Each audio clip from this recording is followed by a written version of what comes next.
Good evening. എൻ്റെ voice clear ആവുന്നില്ലേ?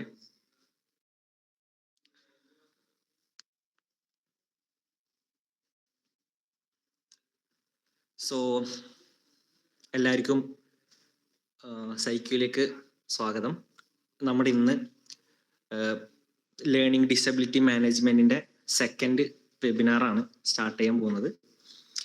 നമ്മൾ ഒരു 15 മിനിറ്റ്സ് വെയിറ്റ് ചെയ്തിരുന്നു. ഓൾമോസ്റ്റ് ആൾക്കാരൊക്കെ കുറച്ച് ജോയിൻ ചെയ്തിട്ടുണ്ട്. നമ്മളെ സെർബിൻ മാം റെഡിയാണ്. അപ്പോൾ അറിയാം, ഈ ഒരു സെഷൻ നമ്മൾ ഉദ്ദേശിക്കുന്നത് ഒരു പാരൻസ്, ടീച്ചേഴ്സ്, അവർക്കുള്ള ലേണിംഗ് ഡിസബിലിറ്റി അണ്ടർസ്റ്റാൻഡിങ്, അതുപോലെ തന്നെ അതിൽ ശ്രദ്ധിക്കേണ്ട ചില കാര്യങ്ങൾ സൂചിപ്പിച്ചിട്ടുള്ള ഒരു ക്ലാസ് ആയിരിക്കും. അപ്പം സെർബിൻ മാം റെഡിയാണ്, ഞാൻ ക്ഷണിക്കുകയാണ്. അപ്പം സെഷൻ ഹാൻഡിൽ ചെയ്യാൻ വേണ്ടിയിട്ട് സെർബിൻ മാമിനെ ക്ഷണിച്ചോളും.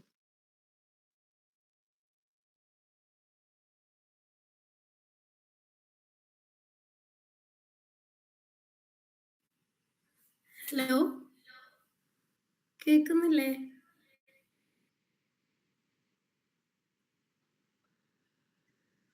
Yes ma'am. ഓക്കെ, അപ്പോൾ നമുക്ക് സെഷൻ സ്റ്റാർട്ട് ചെയ്യാം. എല്ലാവർക്കും ഗുഡ് ഈവനിങ്. എൻ്റെ പേര് സെർബിൻ എന്നാണ്. സൈക്യൂ ലേണിംഗിലെ ചീഫ് എഡ്യൂക്കേറ്റർ ആണ്, LD എഡ്യൂക്കേറ്റർ ആണ്, കൺസൾട്ടന്റ് സൈക്കോളജിസ്റ്റ് കൂടിയാണ്. അപ്പോൾ നമുക്ക് ഇന്നത്തെ ഒരു വെബിനാർ ഇവിടെ സ്റ്റാർട്ട് ചെയ്യാം. നമ്മുടെ ഇന്നത്തെ വെബിനാർ നമ്മുടെ ലേണിംഗ് ഡിസബിലിറ്റിയിലെ സെക്കൻഡ് വെബിനാറാണ്. നേരത്തെ ഉമർ സർ പറഞ്ഞ പോലെ ഇത് സെക്കൻഡ് വെബിനാറാണ്. കഴിഞ്ഞ ഫസ്റ്റ് വെബിനാറിൽ നമ്മൾ സ്റ്റുഡൻസിനും അല്ലെങ്കിൽ PG UG പഠിക്കുന്ന സൈക്കോളജി കുട്ടികൾക്ക് വേണ്ടി നമ്മൾ ക്ലാസ് എടുത്തായിരുന്നു. പ്രൊഫഷണൽസിന്, ഫ്യൂച്ചർ പ്രൊഫഷണൽസിനായിരുന്നു നമ്മുടെ ഫസ്റ്റ് ക്ലാസ് ഉണ്ടായിരുന്നത്. സെക്കൻഡ് നമ്മുടെ വെബിനാർ ഇപ്പോൾ പാരൻസിനും ടീച്ചേഴ്സിനുള്ള ഒരു ഗൈഡൻസ് ആണ്. എന്താ ലേണിംഗ് ഡിസബിലിറ്റി, എന്താ ലേണിംഗ് ഡിഫിക്കൽട്ടി, അങ്ങനെ കുറച്ച് കാര്യങ്ങളും അതിനെങ്ങനെ മാനേജ്മെന്റ് ചെയ്യണം, എങ്ങനെ സോൾവ് ചെയ്യണം, ലേണിംഗ് ഡിസബിലിറ്റി ഉള്ള ഒരു കുട്ടീനെ എങ്ങനെ നല്ല രീതിയിൽ മുന്നോട്ട് കൊണ്ടുവരണം, അവർക്ക് എന്തൊക്കെ സപ്പോർട്ട് കൊടുക്കേണ്ടത്, ഇതൊക്കെ അറിയാൻ വേണ്ടിയിട്ടും മനസ്സിലാക്കാനും നിങ്ങളിലേക്ക് അത് എത്തിക്കാനും വേണ്ടിയിട്ടാണ് ഇന്നത്തെ ക്ലാസ് നമ്മൾ കണ്ടക്ട് ചെയ്തിട്ടുള്ളത്. അപ്പൊ നമുക്ക് സ്റ്റാർട്ട് ചെയ്യാം.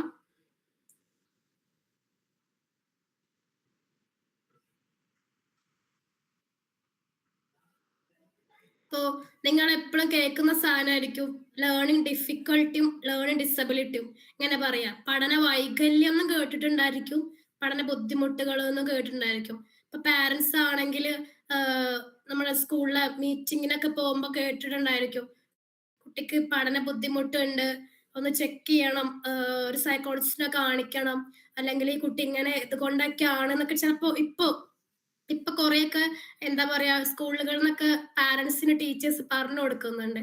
അപ്പൊ നമുക്ക് എന്താ ഡീറ്റെയിൽ ആയിട്ട് ലേണിംഗ് ഡിസബിലിറ്റി അല്ലെങ്കിൽ ലേണിംഗ് ഡിഫിക്കൽട്ടി എന്നൊക്കെ നോക്കാം. അപ്പൊ ശരിക്കും സത്യം പറഞ്ഞിട്ടുണ്ടെങ്കിൽ നമുക്ക് ചുറ്റുള്ള കുട്ടികളെടുത്ത് നോക്കുകയാണെങ്കിൽ ഒരു 5% മുതൽ 20% വരെയുള്ള കുട്ടികളിൽ ഏതെങ്കിലുമൊക്കെ ഒരു തരത്തിലുള്ള പഠന ബുദ്ധിമുട്ടുകളുണ്ട്, ലേണിംഗ് ഡിഫിക്കൽട്ടി കുട്ടികൾ അനുഭവിക്കുന്നുണ്ട്. പലപ്പോഴും എന്താ പറയാ ഈ ടീച്ചേഴ്സും പാരന്റ്സും അല്ലെങ്കിൽ സിബ്ലിങ്സ് ഒക്കെ ഈ പഠന ബുദ്ധിമുട്ടുകളെ എപ്പോഴും നമ്മൾ പഠന വൈകല്യങ്ങളായിട്ട് തെറ്റിദ്ധരിച്ചിട്ട് ആ കുട്ടിക്ക് പഠന വൈകല്യമാണ്, അതുകൊണ്ടാണ് പഠിക്കാത്തത്, അല്ലെങ്കിൽ തിരിച്ചും ഉണ്ടാവലുണ്ട്. പഠന ബുദ്ധിമുട്ടുള്ള കുട്ടിനോട് പറയാ, കുട്ടികളെ നമ്മൾ വെച്ചിട്ട് പറയാണ് ആ കുട്ടിക്ക് പഠന ബുദ്ധിമുട്ടാ, അതുകൊണ്ടാണ് അവൻ പഠിക്കാത്തത് എന്നൊക്കെ ഉള്ള കാര്യങ്ങൾ ഉണ്ട്. അപ്പൊ സത്യം പറഞ്ഞാൽ ഇത് എന്താന്ന് പാരന്റ്സിനും അറിയില്ല, ടീച്ചേഴ്സും അത്രമാത്രമല്ല, സൈക്കോളജിസ്റ്റ്, സ്പെഷ്യൽ എഡ്യൂക്കേറ്റേഴ്സിനൊക്കെ ഇതിൽ കൂടുതലായിട്ട് പഠിക്കുന്നതുകൊണ്ടും ഒക്കെയാണ് കൂടുതൽ അവർ ഇതിൽ ബോധേഡായിട്ടുള്ളത്. പക്ഷെ ഒരിക്കലും പ്രത്യേകിച്ച് പാരന്റ്സ് അത്രക്ക് ഇപ്പോഴും ആയിട്ടില്ല. അപ്പൊ നമുക്ക് നമ്മൾ ഈ ഒരു വെബിനാറിൽ നമ്മൾ പഠന വൈകല്യം എന്താ അതിന്റെ എല്ലാ കാര്യങ്ങളും നോക്കുന്നുണ്ട്. അപ്പൊ നമുക്ക് ഫസ്റ്റ് നോക്കാം. അപ്പൊ നമുക്ക് നോക്കുമ്പോ പഠന ബുദ്ധിമുട്ടുകൾ ലേണിംഗ് ഡിസബിലിറ്റി എന്ന് പറഞ്ഞെങ്കിൽ ഒരിക്കലും എന്താ ഞാൻ പറഞ്ഞ നേരത്തെ പഠന വൈകല്യം അല്ലാന്ന്. അതേപോലെ തന്നെ ലേണിംഗ് ഡിഫിക്കൽട്ടീനെ, പഠന ബുദ്ധിമുട്ടിനെ നമുക്ക് മാറ്റിയെടുക്കാൻ പറ്റും. അത് സത്യം പറഞ്ഞിട്ടുണ്ടെങ്കിൽ അത് ലേണിംഗ് ഡിഫിക്കൽട്ടി വരാനുള്ള കാരണം, ലേണിംഗ് ഡിസബിലിറ്റി വരാനുള്ള കാരണം രണ്ടും രണ്ടാണ് ശരിക്കും. അപ്പൊ നമുക്ക് അതെന്താന്ന് ആദ്യം നോക്കാം. ഇപ്പൊ ഈ പഠന ബുദ്ധിമുട്ട് അല്ലെങ്കിൽ ലേണിംഗ് ഡിഫിക്കൽട്ടി വരാനുള്ള ഒരു പ്രശ്നമാണ് കുടുംബ പ്രശ്നങ്ങള്. വീട്ടിലെ പ്രശ്നങ്ങളാ, എപ്പോഴും വീട്ടിലെ പ്രശ്ന, വീട്ടില് എന്താ പാരന്റ്സ് തമ്മിൽ വഴക്ക, അല്ലെങ്കിൽ മറ്റു കുടുംബ പ്രശ്ന കാര്യങ്ങളൊക്കെ വരുമ്പോ ഈ കുട്ടിക്ക് മര്യാദക്ക് പഠിക്കാൻ പറ്റൂല. എന്നും വീട്ടിലെ പ്രശ്നം അല്ലെങ്കിൽ അങ്ങനത്തെ കുറെ സിറ്റുവേഷൻ വരുമ്പോ ഈ കുട്ടിക്ക് ബുക്ക് എടുത്ത് നോക്കാനോ മറ്റു കാര്യത്തിനെ പറ്റില്ല. കുട്ടിയുടെ മെന്റൽ വീക്കും, കുട്ടി എന്താ മാനസികമായിട്ട് ഭയങ്കര പിറകോട്ട് പോയിട്ടുണ്ടാവും. അപ്പൊ അക്കാഡമിക്കിലും എന്താ പറ്റൂല, പെർഫോം ചെയ്യാൻ പറ്റൂല. അപ്പൊ അതുകൊണ്ട് നമുക്ക് ലേണിംഗ് ഡിഫിക്കൽട്ടി വരലുണ്ട് കുട്ടികൾക്ക്. അത് ഇപ്പൊ നമുക്ക് അറിയാലോ, ഇപ്പൊ ടീച്ചേഴ്സ് ഒക്കെ എപ്പോഴും പറയുന്നതാണ് സ്കൂളിലെടുത്ത കാര്യങ്ങള് വീട്ടിൽ പോയിട്ട് വായിക്കണം എന്നുള്ള കാര്യം, അല്ലെങ്കിൽ പഠിക്കണം എന്നുള്ള കാര്യം. വീട്ടില് കുട്ടികൾക്ക് ആ പഠനത്തിന്റെ അന്തരീക്ഷവും കാര്യങ്ങളും ഇല്ലെങ്കിൽ ഒരിക്കലും എന്താ പറ്റില്ല, പഠനത്തിൽ അപ്പൊ അതാണ് ഫസ്റ്റ് ലേണിംഗ് ഡിഫിക്കൽട്ടിൽ ഫസ്റ്റ് പ്രശ്നം. പക്ഷെ ഇന്നിപ്പോ കുറെയൊക്കെ മാറിയിട്ടുണ്ട്. നമുക്കറിയാം നമ്മളിങ്ങനെ പണ്ടത്തെ പണ്ടത്തെ എന്താ കാര്യങ്ങളൊന്നും അല്ല ഇപ്പൊ ഉള്ളത്. ഇങ്ങനെ പറയുകയാണെന്നുണ്ടെങ്കിൽ കുറെ കാര്യങ്ങള് ഇപ്പൊ വീട്ടിലിപ്പോ സിറ്റുവേഷൻ എന്താ പറയാ, കുറെ എക്യുപ്മെന്റ്സും ഇപ്പൊ ഓൺലൈൻ ആയാലും മറ്റ് സപ്പോർട്ടിങ് സാധനങ്ങളൊക്കെ ഉണ്ട്. എന്നാൽ കൂടി വീട്ടിലെ പ്രശ്നങ്ങൾ ഒരു കുടുംബ പ്രശ്നവും കാര്യങ്ങളും ലേണിംഗ് ഡിഫിക്കൽട്ടിലേക്ക് ലീഡ് ചെയ്യുന്നുണ്ട്. അതേപോലെ തന്നെയാണ് കുട്ടിക്കാലത്ത് ഉണ്ടായ മോശം അനുഭവങ്ങൾ, ഏതെങ്കിലും രീതിയിലുള്ള അനുഭവം. ഇപ്പൊ നമുക്ക് ഇപ്പൊ റീസെന്റ് ആയിട്ട് എനിക്ക് വന്ന ഒരു ക്ലിനിക്കിൽ ഞാനൊരു കേസ് എടുത്തപ്പോ എനിക്കുണ്ടായ സാധനമാണ്, ഒരു കുട്ടിക്ക് പഠനത്തിൽ ഭയങ്കര പിന്നിലാണ്. അപ്പൊ അങ്ങനെ പാരന്റിനോട് സംസാരിച്ച് പാരന്റ് പറഞ്ഞത് ഈ കുട്ടി ഒരു 3-4 ക്ലാസ് വരെ നല്ല രീതിയിൽ പെർഫോം ചെയ്തായിരുന്നു. പിന്നെ സ്കൂളിൽ നിന്ന് എന്തോ സ്കൂളിലുള്ള പ്രശ്നം കാരണം സ്കൂളെന്തോ ടീച്ചർ എന്താ ഈ കുട്ടിക്ക് ഫുൾ മാർക്ക് കിട്ടിയപ്പോ പറഞ്ഞത് കുട്ടിക്ക് എന്താണ് നോക്കി എഴുതിയത്, നീ അപ്പുറത്തെ കുട്ടീനെ നോക്കി എഴുതിയത് കൊണ്ടാണ് നിനക്ക് ഇത്ര മാർക്ക് കിട്ടിയെന്ന് പറഞ്ഞിട്ട് ഈ കുട്ടീനെ അങ്ങനെ പറഞ്ഞപ്പോ ആ കുട്ടിക്ക് ബുദ്ധിമുട്ട് വന്നു. പിന്നെ കുട്ടി ഒന്ന് കരച്ചിലായി, കുട്ടി പഠനത്തിൽ കോൺസെൻട്രേറ്റ് ചെയ്യാതായി. അപ്പൊ ആ കാര്യങ്ങൾ കൊണ്ടാണ് ശരിക്കും പറഞ്ഞ എന്റെ അടുത്ത് ഇപ്പൊ വന്ന ഒരു പെൺകുട്ടിക്ക് ഈ ഒരു കാരണം ഉണ്ടായത്. പക്ഷെ അവർ എന്റെ അടുത്ത് കൊണ്ടുവന്നത് വർക്ക് ലേണിംഗ് ഡിസബിലിറ്റി ആണെന്ന് പറഞ്ഞിട്ടായിരുന്നു. പക്ഷെ ഞാൻ ചെക്ക് ചെയ്ത് പാരന്റിനോട് സംസാരിച്ച് നമ്മൾ പല ടൈറ്റി ആണെന്നുള്ള കാര്യം. അതേപോലെ തന്നെയാണ് സ്കൂളിലെ മോശം അനുഭവങ്ങൾ ഞാൻ പറഞ്ഞു. അതേപോലെ തന്നെ കുട്ടിക്കാലത്തുള്ള വേറെ എന്തെങ്കിലും മോശം അനുഭവങ്ങള്, പിന്നെ അതേപോലെ ടീച്ചേഴ്സ് പഠിപ്പിക്കുന്ന രീതിയിലെ പ്രശ്നം. ഇപ്പൊ ഒരു കേസ് പറയുകയാണെന്നുണ്ടെങ്കിൽ ഇപ്പൊ ഞാന് ഒരു കുട്ടിക്ക് മാത്സ് ക്ലാസ് എടുത്തപ്പോ ആ കുട്ടി ഭയങ്കര, ഞാൻ ഫസ്റ്റ് ടെസ്റ്റും കാര്യങ്ങളൊക്കെ ചെയ്തപ്പോ വളരെ മോശമായിരുന്നു. പിന്നെ കുട്ടിക്ക് കുറച്ച് ട്രെയിനിങ്ങും കാര്യങ്ങളും കൊടുത്ത് ഇങ്ങനെ വന്നപ്പോ നല്ല രീതിയിലുള്ള മാറ്റം ഉണ്ടായി. അപ്പൊ കുട്ടിയോട് ഞാൻ ചോദിച്ചപ്പോ കുട്ടി പറഞ്ഞത് സ്കൂളിൽ ടീച്ചർ എടുക്കുന്നത് മനസ്സിലാവുന്നില്ല. കാരണം ആ കുട്ടിക്ക് ബാക്കി എല്ലാ സബ്ജക്റ്റിലും നല്ല മാർക്ക് ഉണ്ട്, മാത്സിൽ മാർക്ക് കുറവാ. അപ്പൊ ചോദിച്ചു പറഞ്ഞതാണ് മാത്സ് ടീച്ചർ സംസാരിക്കുന്നത് കേൾക്കുന്നില്ല, അല്ലെങ്കിൽ ടീച്ചറിന് വയ്യ, അതുകൊണ്ട് അല്ലെങ്കിൽ ടീച്ചറിന് സൗണ്ട് ഇല്ല, അങ്ങനത്തെ കുറെ കാര്യങ്ങൾ. അപ്പൊ ടീച്ചർ കാരണം കുട്ടികൾക്ക് ലേണിംഗ് ഡിഫിക്കൽട്ടി ഉണ്ടാവും കേട്ടോ. കറക്റ്റ് ആയിട്ട് മനസ്സിലാക്കണം. ലേണിംഗ് ഡിസബിലിറ്റി അല്ല, ഡിഫിക്കൽട്ടിയുടെ കാര്യങ്ങളാണ് ഞാൻ ഇപ്പൊ ഓരോന്ന് പറയണത്. അപ്പൊ ലേണിംഗ് ഡിഫിക്കൽട്ടി ഈ ഒരു കാര്യം കൊണ്ടും ഉണ്ടാവാം. പിന്നെന്ന് പറയുമ്പോൾ ഈ കുട്ടികൾക്ക് വല്ല കാഴ്ചയിലോ കേൾവിയിലോ പ്രശ്നങ്ങളോ ഉണ്ടായിരിക്കും. അപ്പൊ കുറെ സ്കൂളിൽ ചെക്ക് ഒക്കെ ചെയ്യുന്നുണ്ട്. അതേപോലെ തന്നെ ഇപ്പൊ അതുകൊണ്ടൊക്കെ നമ്മൾ പറയലുണ്ട്, ഇപ്പൊ കേൾക്കാത്തി കാണാത്തി കുറച്ച് കേൾവിക്ക് എന്തെങ്കിലും പ്രശ്നം ഉണ്ടാവും, ബാക്ക് ബെഞ്ചിൽ പോയിരുന്നാല് ഈ ടീച്ചർ പറയുന്ന എന്താ കേൾക്കാൻ പറ്റുന്നുണ്ടായിരിക്കില്ല. പിന്നെ ഇത് കുട്ടിക്ക് ഇപ്പൊ എങ്ങനെ പറയണം, ബാക്കിയുള്ളവർ എന്നെ കളിയാക്കോ, ഇപ്പൊ എനിക്ക് ടീച്ചറെ എനിക്ക് കേൾക്കണില്ല പറയുമ്പോ എന്നെ കളിയാക്കോ, ആ ഒരു സാധനം ഉള്ളത് കൊണ്ട് ചിലപ്പോ കുട്ടികളെ തുറന്ന് പറയൂല. അപ്പൊ അത് പഠന ബുദ്ധിമുട്ടിലേക്ക് നയിക്കാൻ ചാൻസ് ഉണ്ട്. പിന്നെ അതേപോലെ കാഴ്ചയിലുള്ള പ്രശ്നം, ബാക്ക് ബെഞ്ചിൽ പോയിരിക്കുകയാണെങ്കിൽ ടീച്ചർ ബോർഡുമേൽ എഴുതുന്ന കാര്യങ്ങൾ കാണാൻ പറ്റില്ല. കുട്ടികൾ തന്നെ പറയുന്നതാണ്. ഇപ്പൊ എന്താണ്, അപ്പൊ അതിൻ്റെതായിട്ടുള്ള നമുക്ക് അതിനുള്ള സപ്പോർട്ടും കാര്യങ്ങളും നമ്മൾ കുട്ടീനോട് ചോദിക്കണം. നമ്മൾ എന്തുണ്ടെങ്കിലും ഇപ്പൊ കുട്ടിക്ക് മാർക്ക് കുറയുമ്പോ കുട്ടീനെ ബ്ലെയിം ചെയ്യാണ്ട് നമ്മൾ കുട്ടീനോട് ചോദിക്കണം, മോനെ എന്താ മാർക്ക് കുറഞ്ഞത്, എന്തെങ്കിലും ബുദ്ധിമുട്ടുണ്ടോ. കറക്റ്റ് നമ്മൾ നല്ല രീതിയിൽ ഇരുന്നിട്ട് തന്നെ കുട്ടീനോട് ചോദിക്കുമ്പോ നമുക്ക് മനസ്സിലാക്കാൻ പറ്റും. അത് പാരന്റ്സ് എത്രമാത്രം അല്ലെങ്കിൽ ടീച്ചേഴ്സ് എത്രമാത്രം അതിൽ ബോധേഡ് ആണെന്ന് അറിയില്ല. പക്ഷെ നമ്മുടെ അടുത്ത് സൈക്കോളജിസ്റ്റിന്റെ അടുത്തും എൽഡി എഡ്യൂക്കേറ്ററുടെ അടുത്തും റെമഡിയൽ ട്രെയിനറുടെ അടുത്തൊക്കെ എത്തുമ്പോഴാണ് ഇത് നമ്മൾ തിരിച്ചറിയാൻ പറ്റുന്നത്. അപ്പൊ അത്രകാലം ആ കുട്ടിക്ക് ഈ കാരണങ്ങൾ കൊണ്ടൊക്കെ എന്താ അക്കാഡമിക്കലി പിറകിലായി പോകുന്നുണ്ട്. പിന്നെ പറയാന്നുണ്ടെങ്കിൽ ഇത്രയും ഈ എൻവയോൺമെന്റൽ ഫാക്ടേഴ്സ് കാര്യങ്ങളൊക്കെയാണ് സത്യം പറഞ്ഞിട്ട് ലേണിംഗ് ഡിഫിക്കൽട്ടീന്റെ സാധനം. ഞാൻ പറഞ്ഞ നേരത്തെ ലേണിംഗ് ഡിഫിക്കൽട്ടീനെ നമുക്ക് മാറ്റിയെടുക്കാൻ പറ്റുന്നു.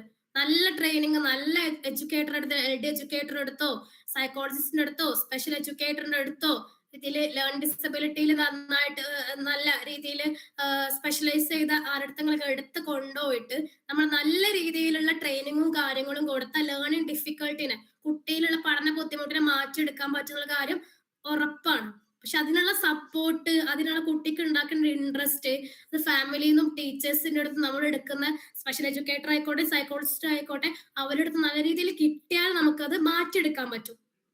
ഇനിയുള്ളതാണ് ലേണിംഗ് ഡിസബിലിറ്റി. നമ്മുടെ മെയിൻ സാധനം ലേണിംഗ് ഡിസബിലിറ്റി. ഇപ്പോ ലേണിംഗ് ഡിഫിക്കൽട്ടി എന്താന്ന് മനസ്സിലായിട്ടുണ്ടാവും. അപ്പൊ ഞാനിങ്ങനെ പറയുമ്പോ ഇപ്പൊ പാരന്റ്സ് നമ്മളെ ഇതില് പാരന്റ്സും ടീച്ചേഴ്സും ഒക്കെ ഉണ്ട്. പാരന്റ്സിനും ടീച്ചേഴ്സിനൊക്കെ ഇങ്ങനെ ഓരോ കുട്ടീനെ കണക്ട് ചെയ്യാൻ പറ്റുന്നുണ്ടായിരിക്കും. അപ്പൊ ഇനി നമുക്ക് ലേണിംഗ് ഡിസബിലിറ്റി എന്താന്ന് നോക്കാം. പഠന വൈകല്യം, അതൊരു വൈകല്യമായിട്ട് തന്നെയാണ് കണക്കാക്കുന്നത്. അപ്പോ രണ്ട് ഡിഫറന്റ് ആന്ന് ഞാൻ പറഞ്ഞു. ഇപ്പൊ നമ്മളിപ്പോ ഒരു കുട്ടിക്ക് നമ്മൾ IQ ചെക്ക് ചെയ്യുമ്പോൾ, IQ എന്ന് പറയുമ്പോൾ അതിന്റെ ബുദ്ധി, കുട്ടിയുടെ പച്ചമലയാളത്തിൽ പലതും പറയുന്നുണ്ട്. കാരണം ഇംഗ്ലീഷിൽ നിന്ന് മാറ്റിയിട്ട്, കാരണം പാരന്റ്സ് ഉള്ളതുകൊണ്ട് തന്നെ ഞാനിപ്പോ IQ എന്താ പറഞ്ഞാലോ, അല്ലെങ്കിൽ എപ്പോഴും ലേണിംഗ് ഡിഫിക്കൽട്ടി ഡിസബിലിറ്റി എന്ന് പറഞ്ഞാലോ മനസ്സിലാവാത്തതുകൊണ്ടാണ് ഈ മലയാളം വാക്കുകൾ കൂടുതൽ യൂസ് ചെയ്ത് പറയുന്നത്. അപ്പൊ ഈ പഠന വൈകല്യത്തിന് ആദ്യം നമ്മൾ IQ ചെക്ക് ചെയ്യും. അപ്പോ ആവറേജ് IQ കിട്ടിയിട്ട് ആ കുട്ടി, ആവറേജ് എന്ന് പറയുമ്പോൾ 90 മുതൽ 110 വരെയാണ് നമ്മൾ ആവറേജ് IQ എന്ന് പറയലുള്ളത്.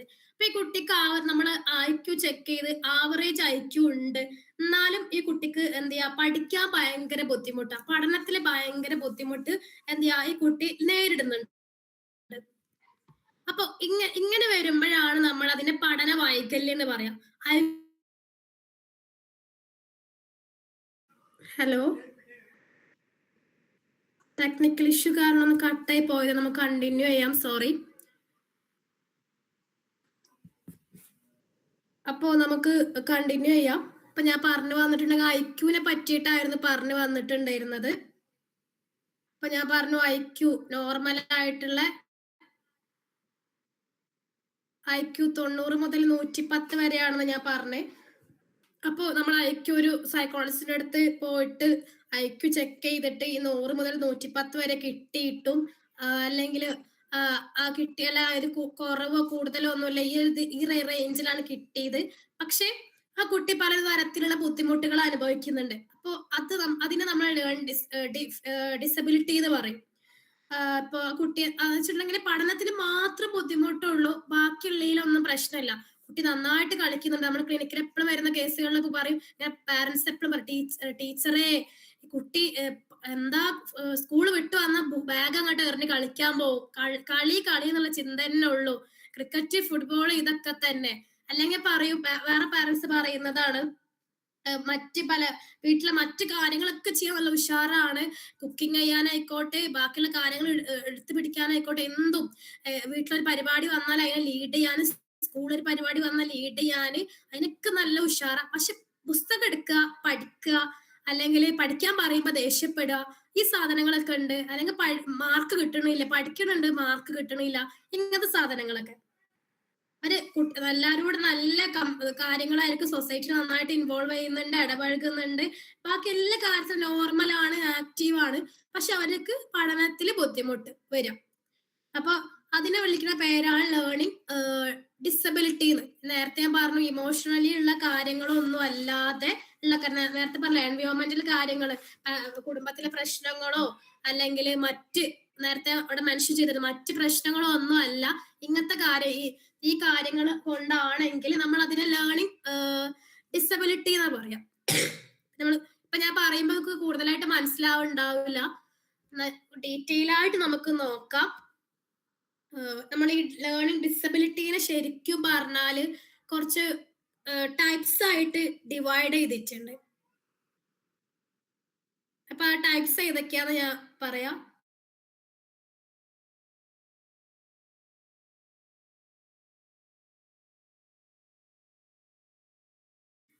അപ്പോ ഫസ്റ്റ് ടൈപ്പ് നമ്മൾ ഡിസ്ലെക്സിയാണ്, വായിക്കാനുള്ള ബുദ്ധിമുട്ട്.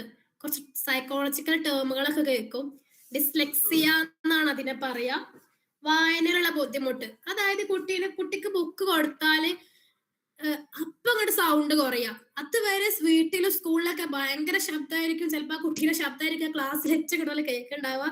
വീട്ടിൽ നല്ല അലമ്പ് കാര്യങ്ങളൊക്കെ ആയിരിക്കും. എന്നാ ബുക്ക് ഇങ്ങോട്ട് തുറന്നു വെച്ചൊന്ന് വായിക്ക് മോനെ വായിക്ക് മോളെ പറഞ്ഞ അവരുടെ ശബ്ദം എങ്ങോട്ടാ പോയി നമുക്കറിയില്ല. അങ്ങനെ ശരിക്കും പറഞ്ഞാൽ അവർ ഈ ഒരു ബുദ്ധിമുട്ട് നേരിടുന്നോണ്ടാണ് ഇവര് ഇങ്ങനെ പെർഫോം ചെയ്യണത്. അവർക്ക് വായിക്കാൻ പറ്റാത്തത്. തപ്പിത്തടഞ്ഞ് വായിക്കുക, അതേപോലെ തന്നെ വായിക്കുമ്പോ അക്ഷരങ്ങൾ വിട്ടു പോവുക, വളരെ പതുക്കെ വായിക്കുക, അതേപോലെ ഗസ് ചെയ്ത് വായിക്കുക. ഇപ്പൊ ഇങ്ങനെ പോവുകയാണ് അല്ലെങ്കിൽ അയാൾ പോയി, അങ്ങനെയൊക്കെ ഇപ്പൊ വാക്ക്. അയാൾ പോയി എന്നുള്ള ഒരു സെന്റൻസ് ആണെങ്കിൽ ഇവര് വായിക്കാം അയാൾ പോയിട്ടുണ്ട്, അങ്ങനെ മാറ്റി വായിക്കുക.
സോറി, നമ്മൾ ഇടക്കിടക്ക് ടെക്നിക്കൽ ഇഷ്യൂ നേരിടുന്നുണ്ട്. നമ്മള് സോറി ഫസ്റ്റ് തന്നെ പറയാണ്. ഇവിടെ ക്ലൈമറ്റിന്റെ പ്രശ്നം കൊണ്ട് എന്തെങ്കിലും ആയിരിക്കാം. അപ്പൊ നമ്മൾ കണ്ടിന്യൂ ചെയ്യാം. ഡിസ്ലെക്സിയ ആണ് നമ്മൾ പറഞ്ഞ റീഡിങ്ങിലുള്ള ഡിഫിക്കൽട്ടി. അപ്പൊ ഞാൻ പറഞ്ഞു ഗസ് ചെയ്ത് വായിക്കുക. പിന്നെ ഞാൻ കണ്ടിട്ടുണ്ട് ഇപ്പൊ ഹോം എന്നായിരിക്കും ഇംഗ്ലീഷിൽ എഴുതിയിട്ടുണ്ടാവുക, ഒരു വായിക്കുക ഹൗസ്, അങ്ങനൊക്കെ വായിക്കുക. ഒരു വാക്കിനെ ഹോം എന്ന് അതിൽ എഴുതിയിട്ടുള്ള സാധനത്തിന് ഇവര് വായിക്കുന്നത് ഹൗസ് എന്നാ. അങ്ങനെ അത്രക്കും അങ്ങനെ അതൊക്കെ ശരിക്കും പറഞ്ഞ ലേണിംഗ് ഡിസബിലിറ്റിയുടെ അല്ലെങ്കിൽ ഡിസ്ലെക്സിയയുടെ പ്രശ്നം മാറി വായിക്കുക. പിന്നെ അതേപോലെ തന്നെ ഇവർക്ക് എവിടെ നിർത്തണ്ടി, അതിന്റെ മോഡുലേഷൻ എന്താ, ഇപ്പൊ ക്വസ്റ്റ്യൻ വായിക്കുന്ന ക്വസ്റ്റ്യനിലെ ആ ഒരു രീതിക്ക് വായിക്കുക, അതൊന്നും ഒരു ചെയ്യൂല. എവിടെ നിർത്തണ്ടി അറിയില്ല. ഫുൾ സ്റ്റോപ്പ് ഉണ്ടെങ്കിൽ നമ്മളിങ്ങനെ പറയും മോനെ ഫുൾ സ്റ്റോപ്പ് നിർത്ത്. ഇവർക്ക് ഒരു ചാപ്റ്റർ ഒറ്റടിക്ക് വരാണ്ട് വായിച്ചു തീർക്കും. അവർക്ക് ഫുൾ സ്റ്റോപ്പോ അല്ലെങ്കിൽ ചോദ്യചിഹ്നം എവിടെയാ, അവിടെ ചോദ്യചിഹ്നത്തിന്റെ ആ കാര്യം ഒന്നും നോക്കൂല. പിന്നെ അതേപോലെ തന്നെ സ്കിപ്പ് ചെയ്യുക, ലൈനെ സ്കിപ്പ് ചെയ്ത് വായിക്കാം. ഒന്നൊക്കെ നമ്മള് കണ്ണെടുക്കാതെ കാത്തു നിൽക്കും. നമ്മളിപ്പോ പാരന്റ്സ് ആണെങ്കിൽ മനസ്സിലാവും കുട്ടീനെ ഇങ്ങനെ വിരല് വെപ്പിച്ച് ഇങ്ങനെ വായിപ്പിക്കണം. അപ്പൊ പാരന്റ് ഒന്ന് കണ്ണെടുത്ത് അവരുണ്ടാവും 4ാമത്തെ വരിക്ക് എത്തിക്കണം. പിന്നെ അത് മനഃപൂർവ്വം ചെയ്യണത് കൊണ്ട് അല്ലാത്ത അവർ ഓട്ടോമാറ്റിക്കലി അവർക്ക് ഞാനിപ്പോ എവിടെ വായിച്ചുകൊണ്ട് നിൽക്കുന്നത് അവർക്ക് മനസ്സിലാക്കാൻ ബുദ്ധിമുട്ട് വരിക. പിന്നെ അതേപോലെ തന്നെ അവർ സാധനം വായിച്ചിട്ടുണ്ടോ. അപ്പൊ നമ്മളൊക്കെ ടെസ്റ്റ് ചെയ്യുമ്പോ ചെയ്യുന്നതാ, നമ്മൾ ക്ലിനിക്കിൽ വരുമ്പോ നമ്മൾ ടെസ്റ്റ് ചെയ്യുമ്പോ നമ്മൾ ചെയ്യുന്ന ഒരു സാധനം ഉണ്ട്. നമ്മളിപ്പോ ഒരു പാരഗ്രാഫ് വായിക്കാൻ കൊടുക്കും, അല്ലെങ്കിൽ കുഞ്ഞു കവിത വായിക്കാൻ കൊടുത്തിട്ട് നമ്മൾ പറയും മോനെ ഇതിൽ എന്താ പറഞ്ഞത്. അപ്പൊ പക്ഷെ ആ കുട്ടിക്ക് വായിക്കാൻ പറ്റുണ്ടാവും, എങ്കിൽ കൂടിയിട്ടും ചിലപ്പോ വായിക്കാൻ പറ്റുന്ന പറ്റാതിരിക്കാം. പക്ഷെ ഇതിൽ ആശയം എന്താ ചോദിച്ചാൽ അറിയില്ല. അപ്പൊ ഉള്ളടക്കം എന്താന്ന് അറിയാതെ ഒരു കഥ വായിച്ചിട്ട് മോനെ കഥ എന്താ, ഇപ്പൊ കുട്ടീനോട് സിനിമ കാണിച്ചിട്ട് സിനിമയിലെ കഥ പറയാൻ പറഞ്ഞ 2 മണിക്കൂറിലെ സിനിമ കുട്ടി 10 മിനിറ്റ് കൊണ്ട് നമുക്ക് പറഞ്ഞുതരും. പക്ഷെ ഈ ഒരു കഥ വായിച്ച് ഒരു 5 മിനിറ്റ് വായിച്ചിട്ട് നമ്മൾ 1 മിനിറ്റോട് പറയാൻ പറഞ്ഞ കുട്ടിക്ക് അത് പറയാൻ പറ്റാതാവുക. അങ്ങനത്തെ കുറെ കാര്യങ്ങള്. പിന്നെന്ന് പറയുമ്പോ വായിക്കാനുള്ള സിറ്റുവേഷൻ എങ്ങനെങ്കിലും ഒഴിഞ്ഞു മാറുക എന്ന് പറഞ്ഞാൽ വായിക്കണ്ട ഒന്നൊക്കെ ക്ലാസ്സിലായാലും അറിയില്ല എന്നുള്ള ആ കാര്യം കൊണ്ട് തന്നെ ഒഴിഞ്ഞു മാറുക, വീട്ടിലായാലും ആ സിറ്റുവേഷൻ ഒഴിവാവുക, അങ്ങനെയൊക്കെ ചെയ്യാം. അപ്പൊ നമ്മൾ ഇതൊക്കെ കുട്ടികൾ ചെയ്യണമെന്നുണ്ടെങ്കിൽ നമ്മൾ മനസ്സിലാക്കണം കുട്ടീന്റെ മടിയല്ല. സത്യം പറഞ്ഞ നമ്മളെപ്പോഴും ബ്ലെയിം ചെയ്യലുണ്ട് മടിയായതുകൊണ്ട്, നിനക്ക് മടിയാ വായിക്കാന്, അല്ലെങ്കിൽ നീ അങ്ങനെയാ, നീ കള്ളത്തരം കാട്ടുക, അങ്ങനെയൊക്കെ പറയും. ശരിക്കും പറഞ്ഞാൽ അങ്ങനെയല്ലേ, കുട്ടിക്ക് ഏതെങ്കിലും തരത്തിലുള്ള ലേണിംഗ് ഡിസബിലിറ്റി ഉണ്ടാവും. പിന്നെ അതേപോലെ തന്നെ വായിക്കുമ്പോൾ ഉണ്ടാവുന്നതാണ് ലെറ്ററുകളൊക്കെ മാറുക. പി എന്നുള്ള അക്ഷരം കുട്ടി ക്യൂ എന്ന് വായിക്കും, എം എന്നുള്ള അക്ഷരം കുട്ടി ഡബ്ല്യു എന്ന് വായിക്കുക, ബി എന്നുള്ള അക്ഷരം ഡി എന്ന് വായിക്കുക. അങ്ങനെയൊക്കെ കുട്ടി എപ്പോഴും മാറ്റുക. അതൊക്കെ പാരന്റ്സ് എപ്പോഴും നോട്ടീസ് ചെയ്യുന്ന കാര്യം. കാരണം നമ്മളെ ക്ലിനിക്കിലും അല്ലെങ്കിൽ എനിക്ക് വരുന്ന കുറെ കേസുകളിൽ ഞാൻ കാണുന്നത് തന്നെയാണത്. എത്ര പറഞ്ഞു കൊടുത്താലും ബി എന്നുള്ള സാധനം കുട്ടി ഡി തന്നെ വായിക്കുള്ളൂ. എത്ര പറഞ്ഞാലും മാറ്റാൻ നമ്മളെ കൊണ്ട് പ്രയാസം. അത്രയും ട്രെയിനിങ് വേണത് മാറ്റണം എന്നുണ്ടെങ്കിൽ. പിന്നെയാണ് ഡിസ്ഗ്രാഫിയ എന്നുള്ള സാധനം. അടുത്ത ഒരു ടൈപ്പാണ് ഡിസ്ഗ്രാഫിയ. ഡിസ്ഗ്രാഫിയ എന്ന് പറഞ്ഞിട്ടുണ്ടെങ്കിൽ എഴുതാനുള്ള ബുദ്ധിമുട്ട്, റൈറ്റിംഗ് ഡിഫിക്കൽട്ടിയാണ്. നമുക്കറിയാം, നമുക്ക് ചിലപ്പോ എല്ലാ കുട്ടികളും ഹാൻഡ് റൈറ്റ് നോക്കിയിട്ട് നമുക്ക് വിലയിരുത്താൻ പറ്റൂല. എങ്കിൽ കൂടിയിട്ടും നമുക്ക് ആ കുട്ടി എഴുതിയത് എന്താ നമുക്ക് വായിക്കാൻ ഒട്ടും മനസ്സിലാവില്ല. കുട്ടി നോട്ട് ബുക്ക് തുറന്നാൽ തന്നെ നമുക്ക് തലവേദന എടുക്കും.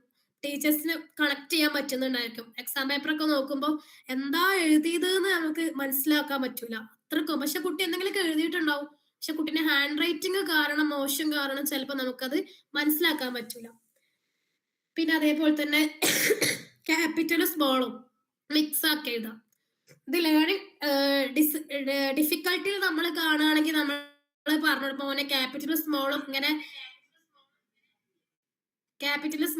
ഇങ്ങനെ എഴുതരുത്, അല്ലെങ്കിൽ ഇങ്ങനെ ഇത് ശരിയല്ല നമ്മൾ പറയലുണ്ട്. ഇപ്പൊ പ്ലേസ് എഴുതുമ്പോ അല്ലെങ്കിൽ ആൾക്കാരുടെ പേര് എഴുതുമ്പോഴൊക്കെ ക്യാപിറ്റൽ, അല്ലെങ്കിൽ സെന്റൻസ് തുടങ്ങുമ്പോഴേ ക്യാപിറ്റൽ കൊടുക്കുക. അങ്ങനെ നമ്മളെ ട്രെയിൻ ചെയ്ത് കൊണ്ടുവന്ന് ശരിയാവണില്ലെങ്കിൽ അത് എന്തായാലും ഡിസ്ഗ്രാഫിയാണ് നമുക്ക് മനസ്സിലാക്കാൻ പറ്റും. ഒരു മിക്സ് ആക്കി എഴുതും. ഏറ്റവും ഞാനൊക്കെ കാണുന്ന ഏറ്റവും വലിയ രസമുള്ള കാര്യം എന്താ വെച്ചിട്ടുണ്ടെങ്കിൽ നമ്മളിങ്ങനെ എഴുതാൻ കൊടുക്കും കുട്ടിക്ക്.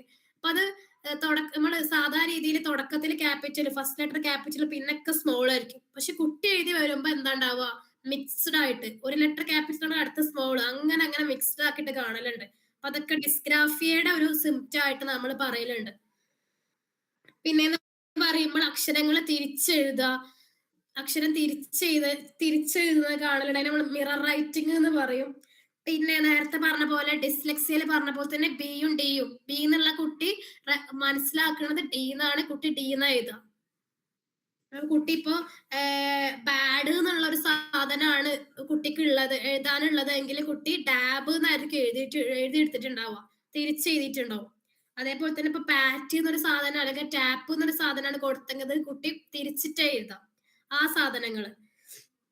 പിന്നെ ആണെങ്കിൽ ഇവരെ എഴുതിയില് നമുക്കറിയാലോ, നമ്മൾ വേർഡ്സ് ഓരോ വേർഡ് കഴിഞ്ഞാൽ നമ്മൾ ഗ്യാപ്പ് ഇടാം. എന്നാൽ ഇവർ അങ്ങനെയല്ല, ഇവർ ഓരോ ലെറ്റർ കഴിഞ്ഞാൽ അവർക്ക് ഗ്യാപ്പ് ആയിരിക്കും, അല്ലെങ്കിൽ ഒരു അടുക്കും ചിട്ടുണ്ടാവില്ല അവരെ എഴുത്ത് കാണാൻ, ഭയങ്കരമായിട്ട് കാണാം. പിന്നെ അതേപോലെ തന്നെ ആവശ്യമില്ലാത്തടത്ത് ഗ്യാപ്പ്, എന്നാൽ ആവശ്യമുള്ളടത്ത് ഇടുക, അതുമില്ല. അല്ലെങ്കിൽ എല്ലാം കൂടെ അടുപ്പിച്ച് എഴുതിയിട്ടുണ്ടാവും. ഒരു പാരഗ്രാഫ് കൊടുത്തത് 5 വരെയുള്ള പാരഗ്രാഫ് ആണെങ്കിൽ ഇവരെ നോക്കിയിട്ട് 2 വരിയിലേക്ക് എഴുതിയിട്ടുണ്ടാവും. അത്ര ഗ്യാപ്പ് ഇല്ലാതെ ഇടുക, അല്ലെങ്കിൽ നമുക്ക് ഗ്യാപ്പ് കൂട്ടിയിടുക, അങ്ങനത്തെ സാധനങ്ങളൊക്കെ. ഇതിനൊക്കെ നമ്മൾ പറയാ ഡിസ്ഗ്രാഫിയ എന്ന്. പിന്നെ അതേപോലെ തന്നെ സ്പെല്ലിംഗ് മിസ്റ്റേക്ക് ഉണ്ടാവും. നോക്കി എഴുതിയാൽ കൂടി അവർക്ക് സ്പെല്ലിംഗ് മിസ്റ്റേക്ക് ആവും. ഒരു സാധനം നോക്കി എഴുതി കൊടുത്താല്, അല്ലെങ്കിൽ നമുക്കറിയാം സ്കൂളിൽ നോട്ടൊക്കെ ചെക്ക് ചെയ്യുമ്പോൾ സ്കൂളിലെ ടീച്ചർ കറക്റ്റ് ബോർഡുമ്പോൾ എഴുതി കൊടുത്തിട്ടുണ്ടാവും, എന്നാൽ അവർ എഴുതിയെടുക്കുമ്പോൾ സ്പെല്ലിംഗ് മിസ്റ്റേക്ക് ഇഷ്ടം പോലെ ഉണ്ടാവും. പിന്നെ നേരത്തെ പറഞ്ഞ പോലെ തന്നെ ബാഡ് ഹാൻഡ് റൈറ്റിംഗ്. പിന്നെ ഇവർക്ക് എപ്പോഴും നമ്മൾ കേൾക്കുന്ന ഒരു സാധനമാണ്, എന്റെ കുട്ടി എല്ലാം പഠിച്ചു പോയതാണ്, അല്ലെ കുട്ടി പറയാ ഞാനെല്ലാം പഠിച്ചു പോയതാ, പക്ഷെ എക്സാമിന് വന്നപ്പോ എനിക്കത് എഴുതാൻ പറ്റിയില്ല. അപ്പൊ സത്യം പറഞ്ഞവർക്ക് അത് എഴുതി പിടിപ്പിക്കാനുള്ള കഴിവ് വരിക്കില്ല. ആശയം അറിയാം, കുട്ടികളുടെ ക്വസ്റ്റ്യൻ ചോദിച്ച ടൈമിലോ അല്ലെങ്കിൽ മറ്റോ ഈ കുട്ടിക്ക് എഴുതി പിടിപ്പിക്കാൻ പറ്റിയിട്ടുണ്ടാവില്ല. അപ്പൊ അതൊക്കെ ഡിസ്ഗ്രാഫിയയുടെ അണ്ടറിൽ വരുന്നതാണ്. പിന്നെ അടുത്തതാണ് ഡിസ്കാൽക്കുലിയ. ഡിസ്കാൽക്കുലിയ എന്ന് പറഞ്ഞാല് കാൽക്കുലേഷനിലുള്ള ബുദ്ധിമുട്ട്, മാത്സിലുള്ള ബുദ്ധിമുട്ട് കുറെ കുട്ടികൾ അനുഭവിക്കുന്നതാണ്. എന്ന് വിചാരിച്ചിട്ട് കുട്ടിക്ക് മാർക്ക് കുറയുമ്പോൾ നിനക്ക് ഡിസ്കാൽക്കുലിയാണ് എന്ന് അങ്ങോട്ട് ഡയഗ്നോസ് ചെയ്യാനും പാടില്ല. അപ്പോ ഡിസ്കാൽക്കുലിയ നമ്മൾ കാര്യമായിട്ട് കാണുന്നത് എന്താ, ഇവർക്ക് അക്കങ്ങൾ എണ്ണാൻ ഭയങ്കര ബുദ്ധിമുട്ടായിരിക്കും. അക്കങ്ങൾ എന്ന് പറയുന്നത് ബുദ്ധിമുട്ടായിരിക്കും. അതേപോലത്തെ ഗണിതത്തിലെ ആശയങ്ങൾ മനസ്സിലാക്കാൻ ഭയങ്കര ബുദ്ധിമുട്ടാണ്. അത് മനസ്സിലാക്കാനും അത് അപ്ലൈ ചെയ്യാനും നല്ല ബുദ്ധിമുട്ടായിരിക്കും. ഒരു ഇക്വേഷൻ കൊടുത്താൽ ഇക്വേഷനിലേക്ക് എങ്ങനെയാണ് നമ്മൾ ബാക്കിയുള്ള സാധനങ്ങൾ സബ്സ്റ്റിറ്റ്യൂട്ട് ചെയ്യുക, അത് ബുദ്ധിമുട്ടായിരിക്കും ഹയർ ക്ലാസ്സിലൊക്കെ എത്തുമ്പോൾ. പിന്നെ അതേപോലെ തന്നെ ഇവർക്ക് കൂട്ടാന്, കുറയ്ക്കാന്, ഗുണിക്കാന്, ഹരിക്കാന് ഇതൊക്കെ ഭയങ്കര ബുദ്ധിമുട്ടായിരിക്കും. നമ്മൾ എത്ര ഗുണന പട്ടിക പഠിപ്പിച്ചാലും കാര്യമില്ല, എത്ര ഹരിക്കാന് സ്റ്റെപ്പ് പറഞ്ഞു കൊടുത്തിട്ടും കാര്യമില്ല, ഇവർക്കത് മനസ്സിലാക്കി എടുക്കാൻ പറ്റൂല. പക്ഷെ പഠന ബുദ്ധിമുട്ടുള്ള കുട്ടിനെ നമുക്ക് കുറച്ച് നല്ല ട്രെയിനിങ് കൊടുത്ത കുട്ടി ഗുണന ഹരണൊക്കെ സിമ്പിൾ ആയിട്ട് ആ കുട്ടി പഠിച്ചിട്ട് ചെയ്യലുണ്ട്. പിന്നെന്ന് പറയുമ്പോ ഈ കുട്ടീനോട് ഇപ്പൊ ഞാൻ ചോദിക്കുകയാണ്, മോനെ 2x3 എത്രയാ? അപ്പൊ കുട്ടി പറയും ഗുണന പട്ടികയില് 6 നിന്നോട്. അപ്പൊ തിരിച്ചിട്ട് ഞാൻ കുട്ടീനോട് ചോദിക്കാം 3x2 എത്രയാന്ന്. അപ്പൊ കുട്ടിക്ക് 6 എന്ന് പറയാൻ അറിയില്ല. കോൺസെപ്റ്റ് മനസ്സിലാക്കാനുള്ള കഴിവ് ആ കുട്ടിക്ക് ഇല്ല. അതുകൊണ്ടാണ് സിമ്പിളാ. 2x3 6 പറഞ്ഞ കുട്ടീനോട് ഞാൻ ആ സെക്കൻഡിൽ തന്നെ ചോദിക്കാം, മോനെ 3x2 എന്താന്ന്. പക്ഷെ കുട്ടിക്ക് അറിയില്ല, മനസ്സിലാക്കാൻ പറ്റണില്ല. അപ്പോ ഇതാണ് നമ്മൾ ഡിസ്കാൽക്കുലിയയില് പറയുന്നത്. പിന്നെ ഡിസ്പ്രാക്സിയ എന്ന് പറഞ്ഞാല് ഇത് മോട്ടോർ കൺട്രോൾ ഉള്ള പ്രശ്നങ്ങള്. അതായത് ഈ കുട്ടിക്ക് ഇപ്പൊ ഒരു കുട്ടിക്ക് കുപ്പായത്തിന്റെ കുടുക്കിടാൻ പറ്റുന്നില്ല,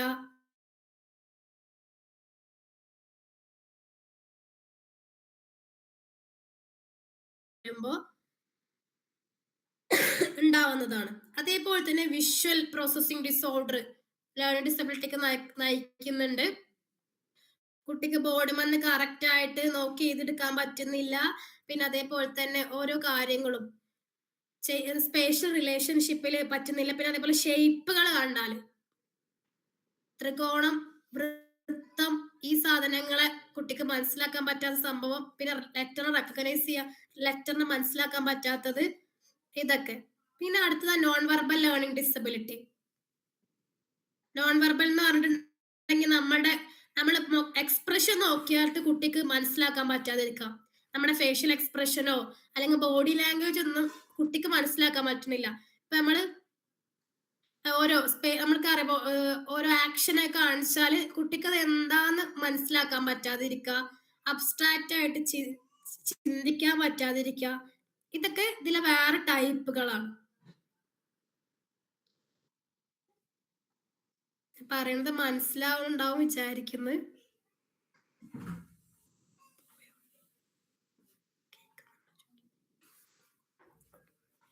അടുത്താണ് എന്തൊക്കെ സൈനുകളാന്നുള്ളത്. ഇപ്പൊ നമ്മൾ പറഞ്ഞതിന് നമ്മൾ നേരത്തെ ഇത്രയും പറഞ്ഞ ടൈപ്പുകളായിരുന്നു. ഞാനിത് പറഞ്ഞപ്പോഴൊക്കെ എവിടേക്കോ നിങ്ങളെ മനസ്സിൽ നിങ്ങളെ കുട്ടീനെയോ നിങ്ങളെ സിബ്ലിങ്സിനെയോ നിങ്ങളുടെ ബ്രദേഴ്സിനെയൊക്കെ ഓർമ്മ വരുന്നുണ്ടാവും. ഇതൊക്കെയാണ് വരെ പ്രശ്നം എന്ന് നമ്മളിങ്ങനെ ബ്ലെയിം ചെയ്ത് കൊണ്ടുവന്ന സാധനം ശരിക്കും അതൊരു ഡിസബിലിറ്റി ആണ് എന്ന് എല്ലാ പാരന്റ്സും ടീച്ചേഴ്സും മനസ്സിലാക്കുക. ഇതിന്റെ വാർണിംഗ് സയൻസുകൾ എന്തൊക്കെയാണെന്ന് നമുക്ക് പ്രീ സ്കൂളിൽ തന്നെ നമുക്ക് ചെറുപ്പം തന്നെ മനസ്സിലാക്കാൻ കുറെയൊക്കെ പറ്റില്ല ഡിസബിലിറ്റി ആണെന്ന്. പക്ഷെ നമ്മൾ നെഗ്ലക്ട് ചെയ്യാണ് സത്യം പറഞ്ഞ പാരന്റ്സും ടീച്ചേഴ്സും ചെയ്യുന്നുള്ളത്. അപ്പൊ ഇവർക്ക് ഒന്നാമത് ഇപ്പൊ നമ്മളൊക്കെ കേസ് എടുക്കുമ്പോ നമ്മൾ ഫസ്റ്റ് കേസ് നമ്മളെ ക്ലിനിക്കിലേക്കോ അല്ലെങ്കിൽ നമുക്ക് വരുമ്പോ നമ്മൾ കുറച്ച് പാരന്റ്സിനോട് സംസാരിക്കലുണ്ട്. അപ്പൊ നമ്മൾ ചോദിക്കുന്ന ഒരു കാര്യമാണ്, കുട്ടി നടക്കേണ്ട പ്രായത്തിൽ നടന്നിരുന്നോ, ഇരിക്കേണ്ട പ്രായത്തിൽ ഇരുന്നിരുന്നോ, എന്തെങ്കിലും പ്രഗ്നൻസിയിൽ എന്തെങ്കിലും പ്രശ്നങ്ങൾ ഉണ്ടായിരുന്നോ, ഡെലിവറി കറക്റ്റ് ആയിരുന്നോ, പിന്നെ കുട്ടി സ്പീച്ച് ഡിലേ ആയിരുന്നോ, ലാംഗ്വേജ് ഡെവലപ്മെന്റിൽ എന്തെങ്കിലും പ്രശ്നം ഉണ്ടായിരുന്നോ, ആ കാര്യങ്ങളൊക്കെ. അതിലൊക്കെ പ്രശ്നം ഉണ്ടെങ്കിൽ മേ ബി അത് ലേണിംഗ് ഡിസബിലിറ്റിക്ക് നയിക്കും. ഈ പ്രഗ്നൻസിയിലെ പ്രശ്നമൊക്കെ നന്നായിട്ട് കുട്ടിക്ക് പഠന വൈകല്യത്തിന് ഇതാക്കലുണ്ട്. ഇപ്പൊ പ്രഗ്നൻസിയിൽ കുറെ വരുന്ന പ്രശ്നങ്ങൾ പ്രഗ്നൻസി ടൈമിൽ വരുന്ന മദർ ഫേസ് ചെയ്യുന്ന ആ സമയത്തെ കാര്യങ്ങൾ പോലും ഇപ്പൊ മനസ്സിലാക്കുക. അവിടെ മുതൽ നമ്മുടെ കുട്ടിക്ക് പ്രശ്നം തുടങ്ങിയിട്ടുണ്ട്. എന്നിട്ട് നമ്മൾ ചിലപ്പോൾ 9ാം ക്ലാസ് ആയിരിക്കാരോ അല്ലെങ്കിൽ 6ാം ക്ലാസ് 7ാം ക്ലാസ് ആയിരിക്കും നമ്മൾ ഈ കുട്ടീനെ വല്ല സൈക്കോളജിസ്റ്റിനടുത്തോ അല്ലെങ്കിൽ സ്പെഷ്യൽ എഡ്യൂക്കേറ്ററിനടുത്തോ കൊണ്ടുപോകണത് പ്രശ്നമാണെന്ന് പറഞ്ഞിട്ട്. ഈ കുട്ടിക്ക് സത്യം പറഞ്ഞാൽ അന്ന് മുതൽ പ്രഗ്നൻസി ടൈമിലുള്ള ഡെവലപ്മെന്റ് സമയത്ത് മുതൽ ഈ കുട്ടിക്ക് പ്രശ്നങ്ങളുണ്ട്. പിന്നെ അതേപോലെ തന്നെ നമുക്കറിയാം ചെറുപ്പത്തിൽ സ്കൂൾ ചേർത്തുന്ന മുന്നേ തന്നെ നമ്മൾ കുട്ടികളെ ഇങ്ങനെ കളറൊക്കെ പഠിപ്പിക്കലുണ്ട്, മഞ്ഞ, പച്ച, ചുവപ്പ് എന്നൊക്കെ. അപ്പൊ ഈ കുട്ടിക്ക് കളർ കറക്റ്റ് പെട്ടെന്ന് കുട്ടികൾ ചെറുപ്പത്തിൽ പെട്ടെന്ന് ഐഡന്റിഫൈ ചെയ്യും കളറൊക്കെ. പക്ഷെ ഈ കുട്ടിക്ക് ചിലപ്പോ മനസ്സിലാക്കി കൊള്ളണമെന്നില്ല. പിന്നെ അതേപോലെ തന്നെ സിമ്പിൾ ആയിട്ടുള്ള ഇൻസ്ട്രക്ഷൻസ് ഒന്നും മനസ്സിലാക്കാൻ പറ്റാതിരിക്കുക, ആ കാര്യങ്ങളൊക്കെ. പിന്നെ അതാണ് പ്രീ സ്കൂളില് ആ സമയത്ത് ഉണ്ടാവുന്ന കാര്യങ്ങൾ. പിന്നെ പിന്നെ അടുത്തതാണ് പ്രൈമറി സ്കൂൾ ഏജ്. ആ ഒരു സമയത്ത് സ്കൂൾ പോവാൻ തുടങ്ങിയിട്ട് ഉണ്ടാവുന്ന കുറച്ച് കാര്യങ്ങളുണ്ട്. ഞാൻ നേരത്തെ പറഞ്ഞ റീഡിങ് സ്ലോ ആയിരിക്കും. പിന്നെ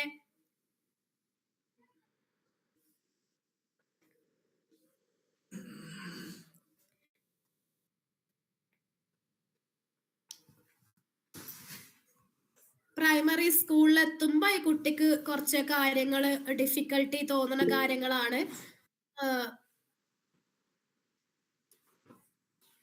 പുവർ സ്പെല്ലിങ്ങിൽ പ്രശ്നങ്ങൾ ഉണ്ടാവുക, റീഡിങ് സ്ലോ ആയിരിക്കുക, പിന്നെ ബോർഡുമ്പോ നേരത്തെ പറഞ്ഞ കാര്യങ്ങൾ തന്നെ ആവർത്തിച്ച് പറയാം. പക്ഷെ എന്തിനൊക്കെ അണ്ടർല എപ്പോഴൊക്കെയാണ് നിങ്ങൾ ഐഡന്റിഫൈ ചെയ്യേണ്ടതെന്നാണ് ഈ പറയണത് കേട്ടോ.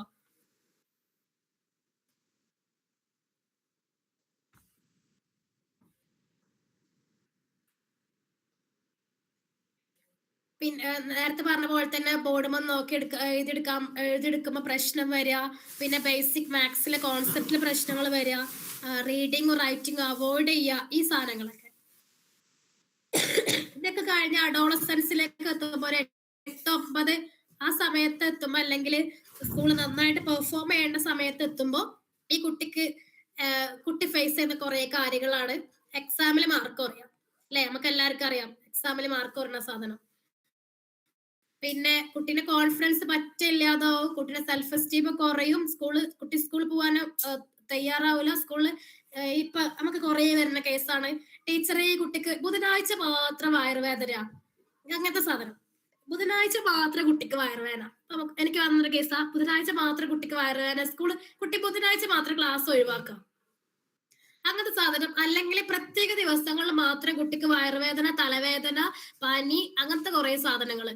അപ്പൊ നമ്മൾ മനസ്സിലാക്കണം ഇതെന്തോ ഒരു സൈക്കോളജിക്കൽ ഇഷ്യൂ ആണ്, ലേണിംഗ് അക്കാഡമിക്കിൽ എന്തോ പ്രശ്നം ഉണ്ടായിട്ടാണെന്ന്. ചിലപ്പോ സ്കൂൾ ടീച്ചർ നാളെ എക്സാം വെച്ചിട്ടുണ്ടാവും, അല്ലെങ്കിൽ സ്കൂളില് നോട്ട് നോക്കുന്ന പറഞ്ഞിട്ടുണ്ടാവും, അല്ലെങ്കിൽ വേറെ എന്തെങ്കിലും അസൈൻമെന്റ് വെക്കാനോ അങ്ങനത്തെ എന്തെങ്കിലും വർക്ക് കൊടുത്തിട്ടുണ്ടാവും, കുട്ടിക്ക് അത് പറ്റുണ്ടാവില്ല. എപ്പോഴും കാണുന്ന മാത്സ് ക്ലാസ് ഒക്കെ ഉള്ള ദിവസം ഫസ്റ്റ് പീരീഡ് മാത്സ് ഒക്കെ ആണെങ്കിൽ, ഇപ്പൊ ബുധനാഴ്ച കേസ് പറഞ്ഞ കേസിൽ ഫസ്റ്റ് പീരീഡ് മാത്സ് ചെയ്തു. അപ്പൊ ഈ മാത്സ് സാറ് 2 അവർ എന്തോ മാത്സ് ഉണ്ട് കുട്ടിക്ക്. അപ്പൊ ഈ മാത്സ് ഒട്ടും പറ്റണില്ല, ഡിസ്കാൽക്കുലിയുള്ള കുട്ടിയാണ്. പക്ഷെ കുട്ടിക്ക് ബുധനാഴ്ചകളിൽ മാത്രം വയറുവേദന കാണുക, അങ്ങനത്തെ സാധനങ്ങൾ. അപ്പൊ നമ്മൾ മനസ്സിലാക്കുക കുട്ടി ഇടക്കിടക്ക് എന്തൊക്കെയോ ഫിസിക്കൽ സാധനങ്ങൾ പറയുന്നുണ്ടെങ്കിൽ, തലവേദന, പനി, വയറുവേദന, അങ്ങനെ കുറെ കാര്യങ്ങൾ കാണിക്കുന്നുണ്ടെങ്കിൽ ആദ്യം നമ്മൾ ഡോക്ടറെയാണ് കാണിക്കേണ്ടത്. അവിടെ നിന്ന് നമുക്ക് മനസ്സിലാക്കാൻ പറ്റില്ല, മനസ്സിലാക്കണം കുട്ടിക്ക് അക്കാഡമിക്കലി കുട്ടി എന്തൊക്കെയോ പ്രശ്നങ്ങൾ നേരിടുന്നുണ്ട്. ഞങ്ങൾ എത്രയും പെട്ടെന്ന് കുട്ടീനെ നല്ല രീതിയിൽ സംസാരിച്ച് ചെയ്യുക. പിന്നെ അതേപോലെ തന്നെ എന്ത് ചെയ്യുക, എത്രയും പെട്ടെന്ന് സൈക്കോളജിസ്റ്റിനെയോ അല്ലെങ്കിൽ സ്പെഷ്യൽ എഡ്യൂക്കേറ്ററിനെയോ LT എഡ്യൂക്കേറ്ററിനെയോ കൺസൾട്ട് ചെയ്യാൻ പറ്റുമോ അത്രയും നല്ലത്. പിന്നെ ടൈം മാനേജ്മെന്റ് ഭയങ്കര ഡിഫിക്കൽട്ടി. എന്ന് സ്കൂളിൽ നിന്ന് പല പാരന്റ്സിന് വരുന്ന സാധന, എന്ന് സ്കൂളിൽ നിന്ന് കോൾ വരും, ഇന്ന് കുട്ടി 10 മിനിറ്റ് ലേറ്റ് ആയിട്ടുണ്ട്, പുറത്ത് നിർത്തി കേട്ടോ.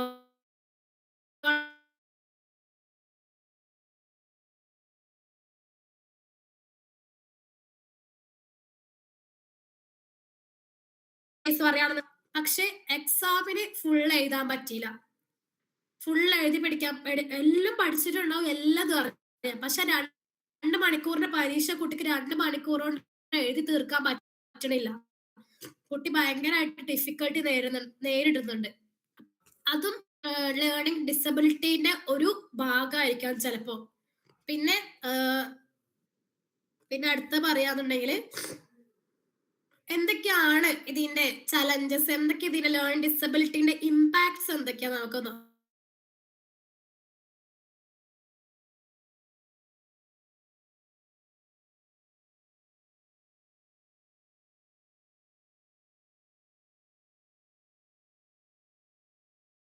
അങ്ങനത്തെ കുറെ കാര്യങ്ങൾ. സ്കൂളിൽ പോവാൻ പേടി, മടി, കോൺഫിഡൻസ് ഇല്ല, ആ സാധനങ്ങള്.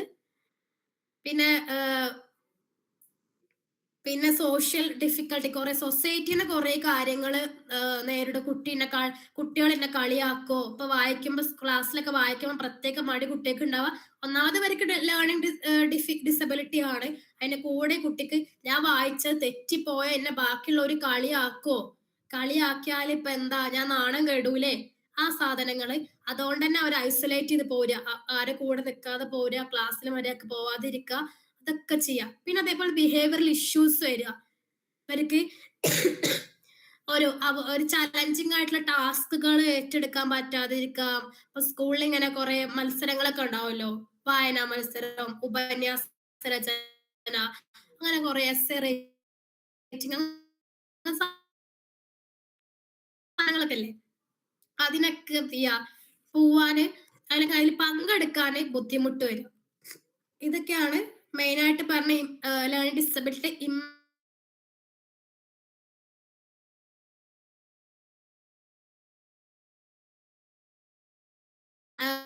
നമ്മളതിനെ എങ്ങനെ മനസ്സിലാക്കണം, നമ്മൾ എങ്ങനെ അതിനെ അസസ്മെന്റ് ചെയ്തിട്ട് നമ്മൾ എങ്ങനെ ഡയഗ്നോസ് ചെയ്ത് നമ്മൾ എങ്ങനെ കുട്ടികളെ നല്ല രീതിയിൽ എത്തിക്കാന്നുള്ളതാണ്. ഫസ്റ്റ് നമുക്കറിയാം, ഇതൊക്കെ കണ്ടുപിടിക്കാൻ ഈ സൈക്കോളജിസ്റ്റിനോ അല്ലെങ്കിൽ സ്പെഷ്യൽ എഡ്യൂക്കേറ്റർക്കോ അല്ല ആദ്യം പറ്റുക. ആദ്യം മനസ്സിലാക്കേണ്ടത് ഇത് പാരന്റ്സും ടീച്ചേഴ്സും. കാരണം കുട്ടികൾ നിങ്ങളെ കയ്യിലാണ്, നിങ്ങളെ കൂടെയാണ് ഉള്ളത്. എല്ലാരും നമ്മുടെ ഈ ഒരു ലേൺ ഡിസബിലിറ്റീന്റെ ഭാഗമായിട്ടുണ്ട്. പിന്നെ അതേപോലെ തന്നെ നമ്മള് ഈ ഒരു ഇപ്പൊ സൈക്കോളജിസ്റ്റുകളൊക്കെ ഈ ഒരു റിസൾട്ടും കാര്യങ്ങളൊക്കെ വെച്ചിട്ട് നമ്മളൊരു ട്രെയിനിങ്ങും കാര്യങ്ങളും ഒക്കെ കൊടുക്കുന്നുണ്ട്. പിന്നെ അടുത്തത് പറയാന്നുണ്ടെങ്കിൽ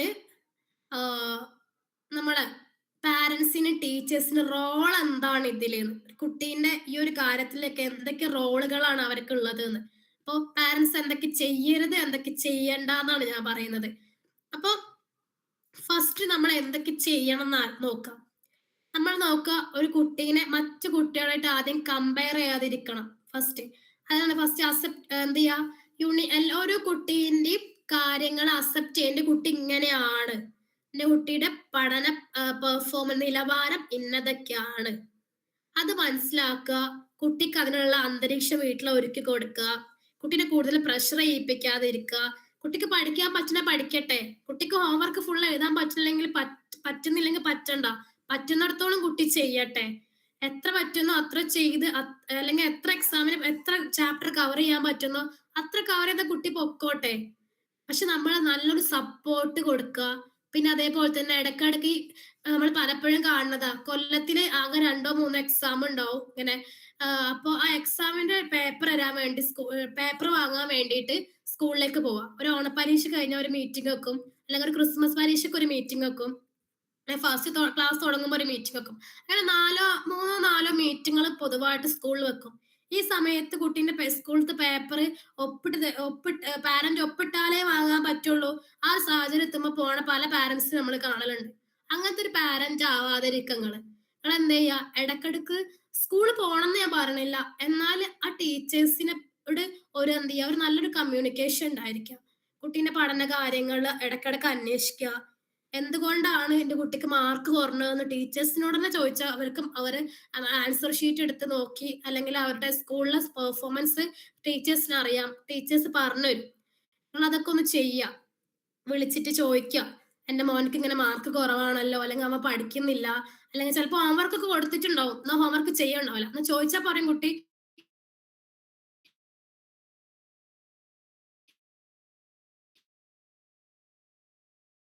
മനസ്സിലാവാത്തതാണോ, അതോ കുട്ടിക്ക് എന്തെങ്കിലും പഠന വൈകല്യം ഉള്ളതുകൊണ്ട് കുട്ടിക്ക് പെർഫോം ചെയ്യാൻ പറ്റാത്തതാണോ എന്നൊക്കെ ടീച്ചറിനോട് ചോദിച്ചിട്ട് അതും ചെയ്യാം. പിന്നെന്ന് പറയുമ്പോ അവരെ നല്ല രീതിയിൽ സ്ട്രെങ്ത് ചെയ്യാൻ നോക്കുക. അവരുടെ വീക്ക്നെസ് എവിടെയാ, അവരുടെ സ്ട്രെങ്ത് എങ്ങനെ അത് സ്ട്രെങ്ത് ചെയ്യാന്നുള്ള കാര്യങ്ങൾ നോക്കുക. പിന്നെ എന്തൊക്കെ ചെയ്യരുത് എന്ന് പറഞ്ഞ നേരത്തെ ഞാൻ പറഞ്ഞ മാതിരി തന്നെ കമ്പയർ ചെയ്യാതിരിക്കുക. നമ്മൾ പറയും, ഇക്കാക്ക് 10 A+ ഉണ്ടായിരുന്നല്ലോ, എന്താ നിനക്ക് വാങ്ങിയാല്, അല്ലെങ്കിൽ എത്താത്ത ഈ പ്രായത്തില് എന്തോരം മാർക്ക് വാങ്ങിയെന്ന് അറിയോ, 50-ൽ 50 ആയിരുന്നു. അല്ലെങ്കിൽ അപ്പുറത്തെ വീട്ടിലത്തെ കുട്ടിയില്ലേ, അവനക്ക് ഫുൾ മാർക്ക് ഉണ്ടല്ലോ, നിനക്കെന്താ 10, അല്ലെങ്കിൽ പറയാണ് ക്ലാസ് കുട്ടികള് ഇപ്പൊ ആൻസർ ഷീറ്റ് കൊടുന്ന് കാണിച്ചിട്ട് ചോദിക്കാം, നിന്റെ മറ്റേ ഫ്രണ്ട് ഇല്ലേ, അവനക്ക് എങ്ങനെയാ മാർക്ക്, അവന്റെ മാർക്ക് എത്രയാ, അങ്ങനെ ചോദിക്കാതിരിക്കാം. ചിലപ്പം ഈ കുട്ടിക്ക് മാർക്ക് കുറവായിരിക്കാം, ഓക്കെ, നമ്മൾ അക്സെപ്റ്റ് ചെയ്യാം, നമ്മളത് മനസ്സിലാക്കുക, എന്റെ കുട്ടിക്ക് ഇന്ന പ്രശ്നങ്ങൾ ഉള്ളത് കൊണ്ടാ. അല്ലാതെ കുട്ടീനെ മറ്റു കുട്ടീനായിട്ട് ഒരിക്കലും കമ്പയർ ചെയ്യാതിരിക്കുക. പിന്നെ അതേപോലെ തന്നെ നമ്മൾ എപ്പോഴും കാണുന്ന സാധനമാണ്, ഒരു മിത്തായിട്ടുള്ള ഒരു സാധനം കൂടിയാണ്, പഠിക്കാതിരിക്കുമ്പോ പറയാണ്, കുട്ടി ലേസിനെസ് കാണിക്കുക, നിനക്ക് മടിയാ, നിനക്ക് കെയർലെസ്സാ, നീ കെയർ ചെയ്യാത്തോണ്ടാ, നീ ശ്രദ്ധിച്ചിരിക്കാത്തോണ്ടാ. ആ സാധനം ഒരിക്കലും മടി കാരണോ ശ്രദ്ധിച്ചിരിക്കാത്തത് കൊണ്ട് മാത്രമല്ല കുട്ടി പഠിക്കാതിരിക്കുന്നത്, ലേണിംഗ് ഡിസബിലിറ്റി ഉള്ളത് കൊണ്ടാന്നുള്ള കാര്യം നമ്മൾ മനസ്സിലാക്കുക. മടിയുള്ള കുട്ടിയാണെങ്കിൽ ആ കുട്ടിക്ക് ലേണിംഗ് ഡിഫിക്കൽട്ടി ആയിരിക്കും, അത് നമുക്ക് മാറ്റിയെടുക്കാൻ പറ്റും ചെയ്യും. പിന്നെ അതേപോലെ തന്നെ കുട്ടീന്റെ മെന്റൽ ഹെൽത്തിന്, ഇമോഷണൽ ഹെൽത്തിനൊക്കെ നമ്മൾ നല്ല രീതിയിൽ തന്നെ നോക്കുക. നമുക്ക് നമ്മളെ കുട്ടികളാണ് വലുതല്ലാതെ എന്താ പറയാ, കുട്ടീനെ ഇങ്ങനെ ഫുള്ള് പ്രഷർ ചെയ്തിട്ട് ഇപ്പൊ ഒട്ടും താങ്ങാൻ പറ്റാത്ത കുട്ടീനെ നമ്മൾ വലിയ വലിയ സിലബസിൽ പോയി പഠിപ്പിച്ചാൽ കുട്ടിക്ക് അത് പഠിക്കാൻ പറ്റൂല.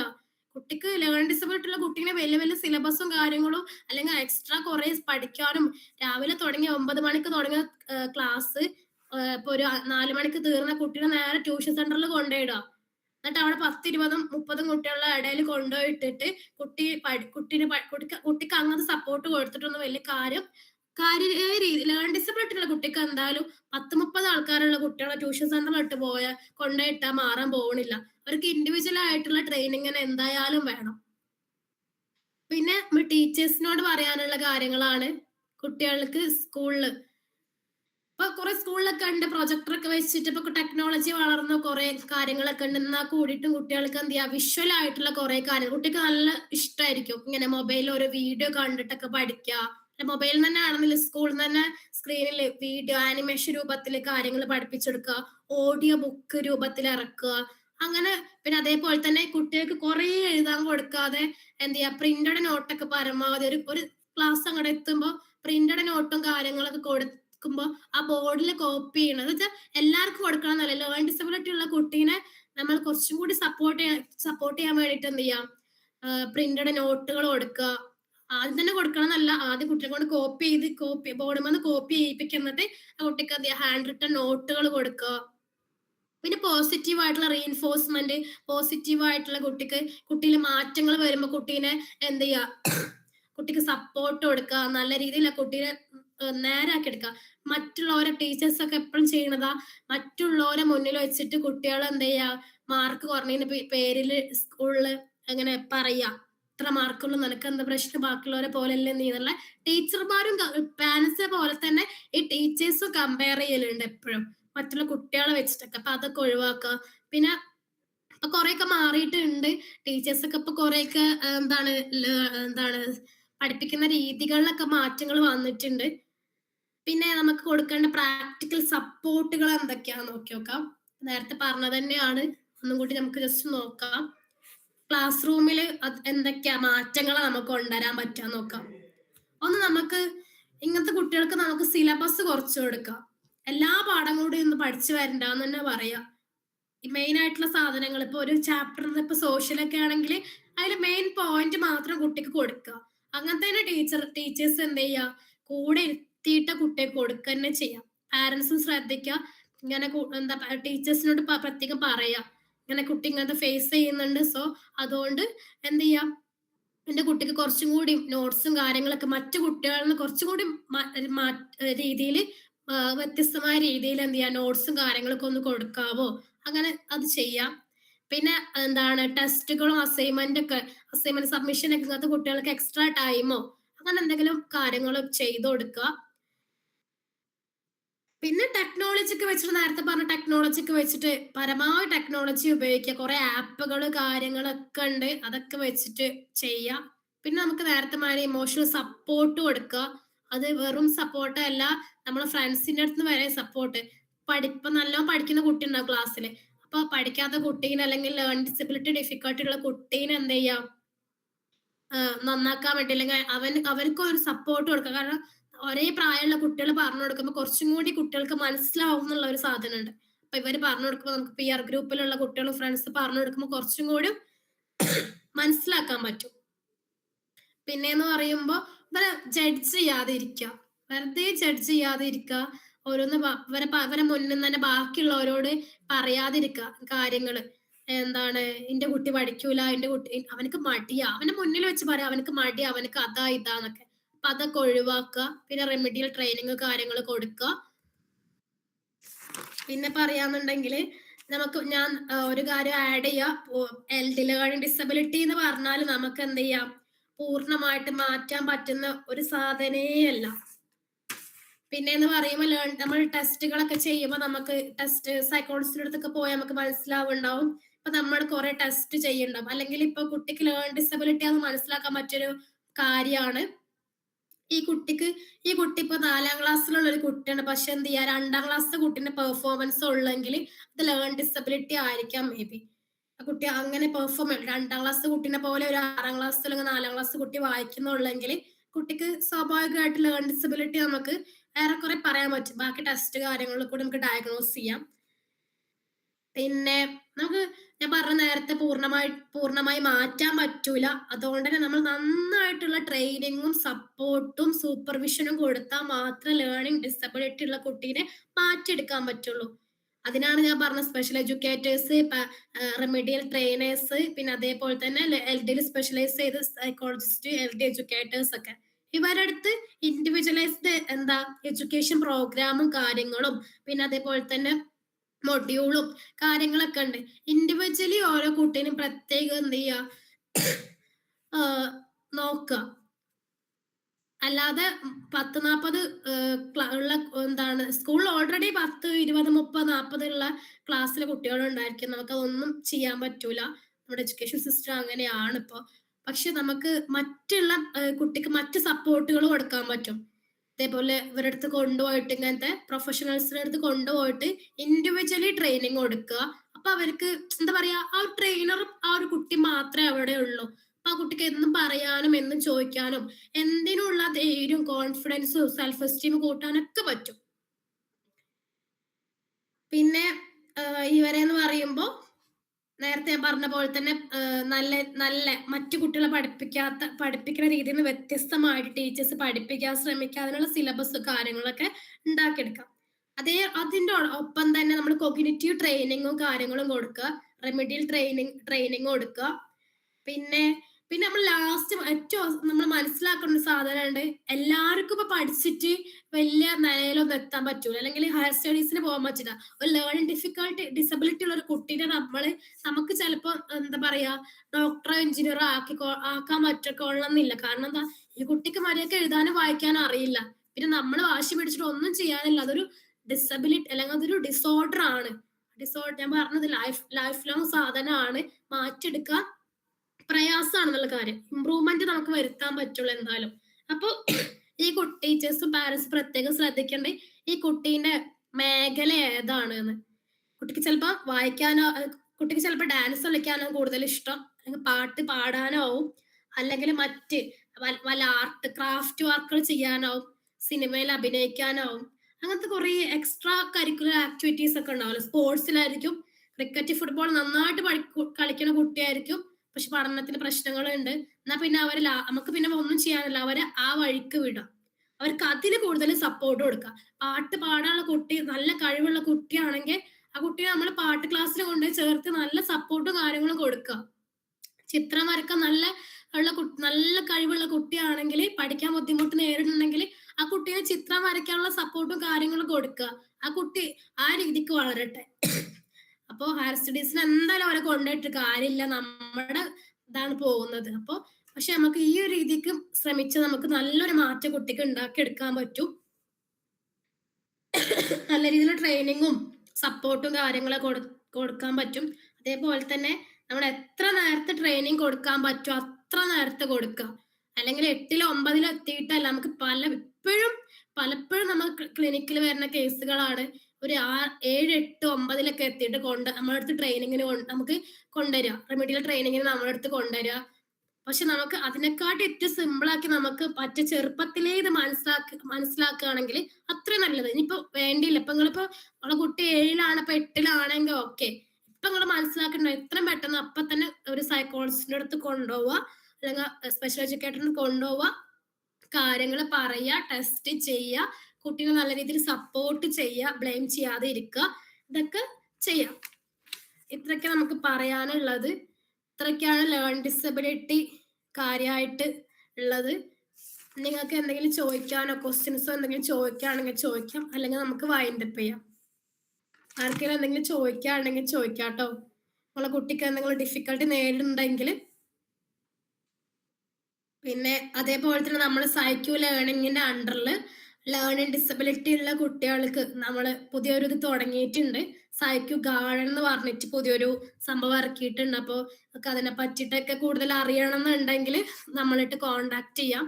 നമ്മൾ ഇൻഡിവിജ്വൽ ആയിട്ട് ട്രെയിനിങ്ങും ക്ലാസ്സുകളും ഒക്കെ കൊടുക്കുന്നുണ്ട്, സപ്പോർട്ടുകളും. നമ്മളടുത്ത് സൈക്കോളജിസ്റ്റുകളും എഡ്യൂക്കേറ്റേഴ്സും ഒക്കെ ഉണ്ട്. അപ്പോൾ നിങ്ങൾക്ക് ആരെങ്കിലും അത് ആവശ്യമുണ്ടെങ്കിൽ നമ്മുടെ സൈക്യു ലേണിംഗുമായിട്ട് ബന്ധപ്പെടാം. അപ്പോൾ കൂടുതൽ കാര്യങ്ങളൊക്കെ അവർ പറയും. നിങ്ങൾക്ക് അസസ്മെന്റ് കാര്യങ്ങളൊക്കെ ചെയ്യണമെന്നുണ്ടെങ്കിൽ ചെയ്ത് തരും ഓൺലൈനായിട്ട് തന്നെ. അപ്പൊ ആർക്കെങ്കിലും എന്തെങ്കിലും ഡൗട്ട് ഉണ്ടെങ്കിൽ ചോദിക്കാം.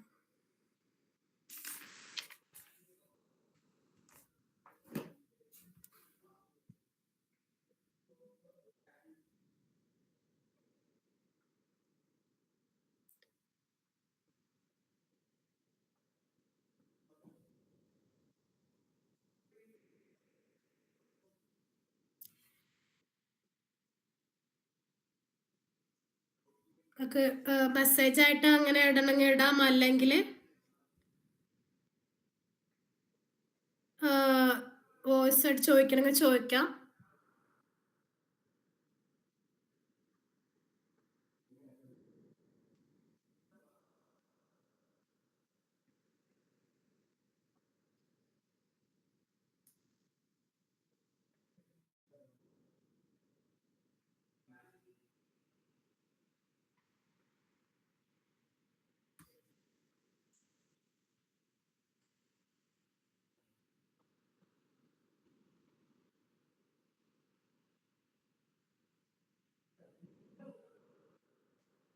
അപ്പൊ ആർക്കും ഒന്നും ചോദിക്കാനുണ്ടോ? എന്തെങ്കിലും ഉണ്ടായിരിക്കും ചോദിക്കില്ലെങ്കിൽ നമുക്ക് അതിന് നമ്മുടെ സെഷൻ വൈൻഡപ്പ് ചെയ്യാം. നേരത്തെ പറഞ്ഞ പോലെ തന്നെ എന്തെങ്കിലും നിങ്ങളുടെ മക്കൾക്ക് എന്തെങ്കിലും ലേൺ ഡിസബിലിറ്റി ഡിഫിക്കൽട്ടി എന്താ, അല്ലെങ്കിൽ പഠനത്തിൽ അക്കാഡമിക്കലി എന്തെങ്കിലും പ്രശ്നങ്ങൾ ഉണ്ടെങ്കിൽ ഞങ്ങളായിട്ട് കോണ്ടാക്ട് ചെയ്യുകയാണെങ്കിൽ ഞങ്ങളുടെ പ്രൊഫഷണൽസ് നിങ്ങളായിട്ട് ബന്ധപ്പെടുന്നതായിരിക്കും. കൂടുതൽ കാര്യങ്ങളൊക്കെ മനസ്സിലാക്കാം കേട്ടോ. ശരി, നമുക്ക് ഇന്നത്തെ സെഷൻ ഇവിടെ വൈൻഡപ്പ് ചെയ്യാം.